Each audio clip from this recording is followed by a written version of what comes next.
Hey guys, Lord Cirque here. Sorry if I sound very overexciting, but I've got a great news. First off, you see this little baby right here? That's one thing. Um, Two great things happened to me these last 24 hours. Yesterday I got a nephew, and today I discovered by accident or by incident, I don't know, that this set had been reduced to American prices, US prices. That's pretty good over here because over here this set would be equal to $240, something like that. So finding this is pretty much $110, equally, of course. That's just wonderful. And of course, that was my nephew, but I already told you that. So, two good things happening in less than 24 hours. That's a great thing. And also, this set is very, very, very, very nice because of the minifigures. So, let's just show you the first one. These clones are pretty unique. You can only get them in this set, so if you want these clones, you can either buy them from, well, I don't know. Don't ask. But there's great detail on their helmets. Very, very great detail. It's a pity that this camera isn't really that good at finding details. But it's got great detail on the helmet, great detail on the pants, the legs, great back printing. Of course, this little flashlight and this antenna thing. So, yeah. And then there is a clone commander. I don't really know what he's named, but there is one little special feature about this guy. Because if you remove his helmet, there's something wrong with his face. I don't know if you can see that properly, but I'll just place him next to the commander, and hopefully you should be able to see a little difference, because this one's lost his eye, and he's got a beard compared to the normal clone face. So that's just one of the one of the cool stuff about this clone. I don't remember his name. I'm sorry about that, but I'll figure it out. So then on to this Jedi. He's that Tarzan-like Jedi from Clone Wars Season 2. Quinlan Foss. Quinlan Foss. Sorry, is his name? I think, can't really remember. I think it's something like that. But he's very detailed, he's very nice. He's got his green lightsaber, this chromish hilt and everything. Back printing on his torso. Strange hair. Some nice front printing. No printing on his legs, pity. And then just a very detailed face. He's pretty much worth right now, so. Now there is Jedi Master Eth Koth. He is a leading member of the Jedi Council. He's the one doing those hand signals in the one of the episodes, if you've seen it. Don't mind the red light. Well, anyway, he's making those hand symbols on the holocron when Grievous has contacted the Jedi that the Eth Koth has been captured and that stuff. So. But also he's got his green lightsaber, great front and back printing, rubber head. Also this guy is one of those two getting killed by the first 2 or 3 maneuvers by the Emperor in Episode 3. So that's when he dies. Sadly. Now, we all know Jedi Master Yoda. There's nothing special about him. It's exactly the same as you get in the AAT and the Advent Calendar, except for his clothes, of course. But the rubber head, the green hair, no back printing or anything. A little front printing, nothing detailed there, really. There's chromish lightsaber, green lightsaber, and yeah, that's pretty much it. So, on to the so-called Republic frigate. Actually, this is originally named a Consular class corvette. So, and it's made by the Corellian Engineering Corporation. It's meant to be 115 meters long. I don't really know how many yards that is. I'm sorry about that. I don't know. Nor do I know how many inches it is. But anyway, well, I'll show you. It's got these very nice turbo lasers. They were actually quite easy to build, but they look pretty complicated. It came with 2 instructions. I'm sorry, I forgot to show you those, but it came with 2 instructions. So, well, they pretty much explain everything. One of the nice features about this is that it's got a handle that you can just pull up like this, and it's very sturdy, very strong handle. Doesn't really break that easily, as you can see.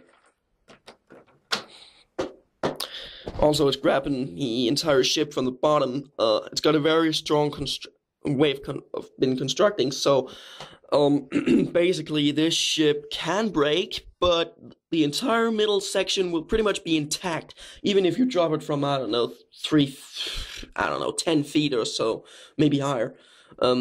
Eventually some of your Legos will break in the set, but they can be replaced. So, now, onto this thing itself. And if you've seen my other review on the Republic Cruiser, the other model of this one that I have, you know, this one, it's the older model from 2007, limited edition. If you've seen the other review on that one, you'll notice that this escape pod salon pod thing can be detached, and yes, it can. I don't know if it'll break, but we'll see. Well, seems it made it intact. I can just put this up. And here's a, oops, forgot to give the Colonel's blaster pistol, the regular clone trooper. The regular clone trooper also has this jetpack, which he can attach, and the commander has this skirt that he can attach.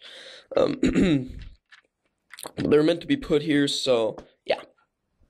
And then there's space for a blaster pistol, and then the pilot's seat. That's pretty much the salon pod. The construction itself, it's very cool actually. It's just a round thing.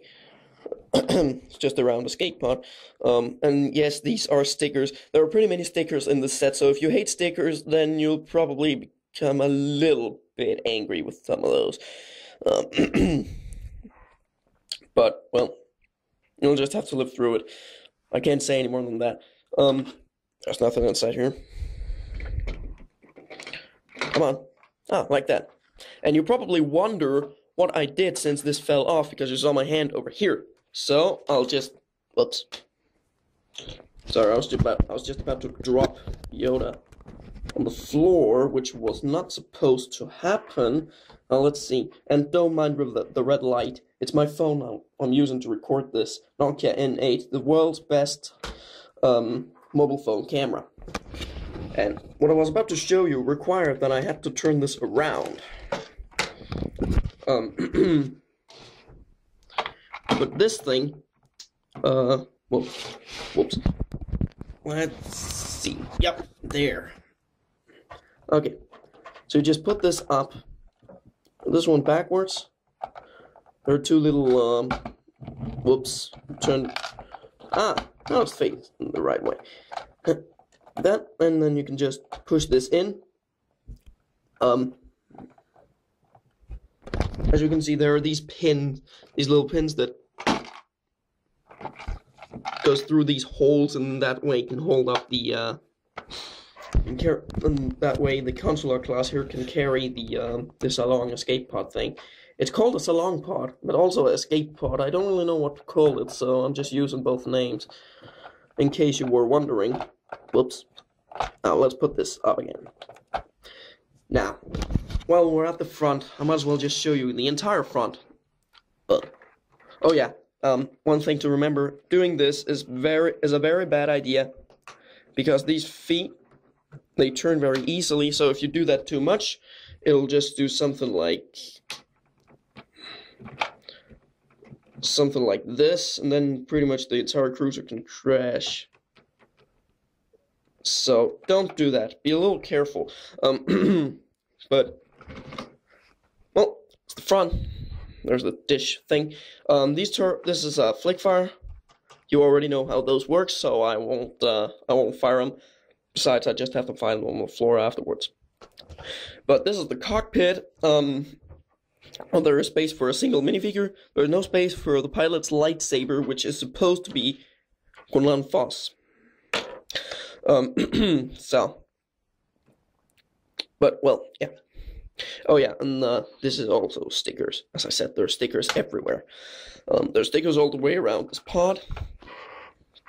This is a sticker.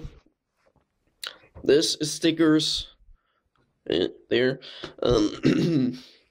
So, these red stripes, stickers on each side. So, now onto this, onto the side.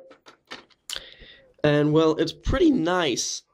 Let's see if I can find something to enlighten this a little bit more. Whoops, that was a laser pointer. Ah, there. As you can see here, it's pretty awesome down there. There's pretty much nothing down there, and then I say it's awesome. That's just great. That's just beautiful. Well, anyway, this, as you can guess, bombs. Now you're probably wondering from where can it drop bombs when they're standing here? And yet, you're right, it can't. Can it? Well, that's a big question. As you can probably see, I pulled this away. Well, that's because there is something pretty nice hidden. Now we'll just take the bombs. Make sure they're not rolling away. They're a pain to find. Then you can turn up this thing, and we'll think to see if I can get the light once again. Whoops, that was a laser pointer once again. Down there,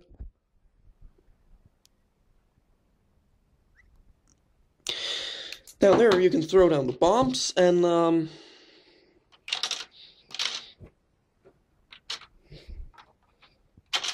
so, whoops. Now let's see if I can do this appropriately without destroying half the set and my phone and everything. I hate this tripod. Well, no, it's not even a tripod. It's just something I made that could hold my phone out of Lego. And again, don't mind the red light.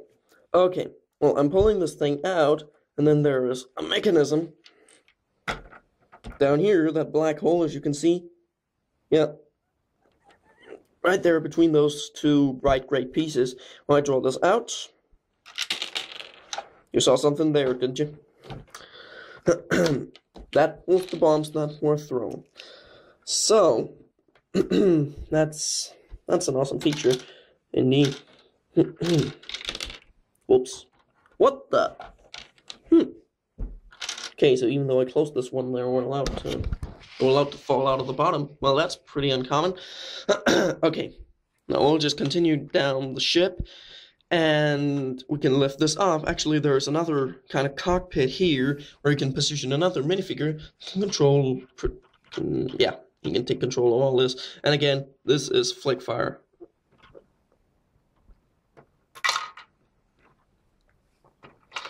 No, this wasn't the best demonstration, but it'll work. Okay, I have to finish this review soon, otherwise I'll have to split it into 2 parts. Okay, you know, I'm splitting this review into 2 parts, and, yeah. Well, that'll be it for now. So, part 2 will be here in a moment. I'll put a link in the description so you can see part 2. And, all the while, then I hope I'll see you soon.